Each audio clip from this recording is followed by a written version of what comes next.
ফরিদপুর শহরের শোভারামপুর এলাকার বাথন দাস তার শ্যালক প্রান্ত বিশ্বাসকে সঙ্গে নিয়ে মোটরসাইকেলে মাগুরে যাচ্ছিলেন। রোববার দুপুরে ঢাকা খুলনা মহাসড়কের চক্রিকান্দি এলাকায় পৌঁছালে সড়কে দাপিয়ে থাকা হাইওয়ে পুলিশের সদস্যরা তাকে থামতে সিগন্যাল দেন। সিগন্যাল উপেক্ষা করে চলে যেতে গেলে সেখানেই পড়ে যান তারা দুজন। এ সময় বিপরীত দিক থেকে আসা মুক্তা পরিবহনের একটি যাত্রীবাহী বাস মোটরসাইকেলে থাকা প্রান্ত ও বাথনকে চাপা দিলে ঘটনাস্থলেই তাদের মৃত্যু হয়।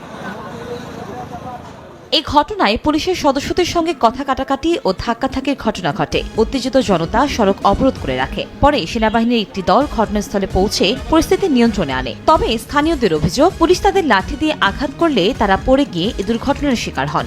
পুলিশ লাঠি দিয়ে বাড়ি দেওয়ার সাথে ওই মোটরসাইকেলওয়ালা পড়ে গেছে। পড়ে যাওয়ার পরে তখন ওই বাস ছিল সামনে, তো আসতেছে রানিং, বাসের তলে পরে 2 জন মানুষ মারা গেছে। কাগজ হাতে যদি তোকে থাকে তারপরে টাকা গেছে দাও, তাছাড়া ছাড়বো না।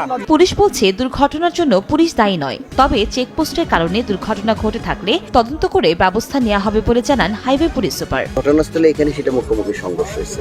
সংঘর্ষের মোটরসাইকেলটা একেবারে যাত্রী সহ পিছনে চলে যায় ভিতরে, এবং বাস চাচ্ছিল যে তাকে মানে চলে যাওয়ার জন্য পালিয়ে, কিন্তু যেহেতু মোটরসাইকেলের পিছনে যে থাকে বাসের নিচে আটকে যাওয়াতে সে আর যেতে পারে না, তখন তার বাসটা রেখে চলে গেছে। এখানে চেকপোস্ট ছিল, কোন জায়গায় চেকপোস্ট ছিল আমরা এটা বসে তদন্ত করে, যদি আমাদের চেকপোস্টের কোনো কারণে অবশ্যই সে পানিশমেন্ট পাবে। নিহত বাথন দাস এবং প্রান্ত বিশ্বাস শহরের শোভারামপুর এলাকার বাসিন্দা ছিলেন।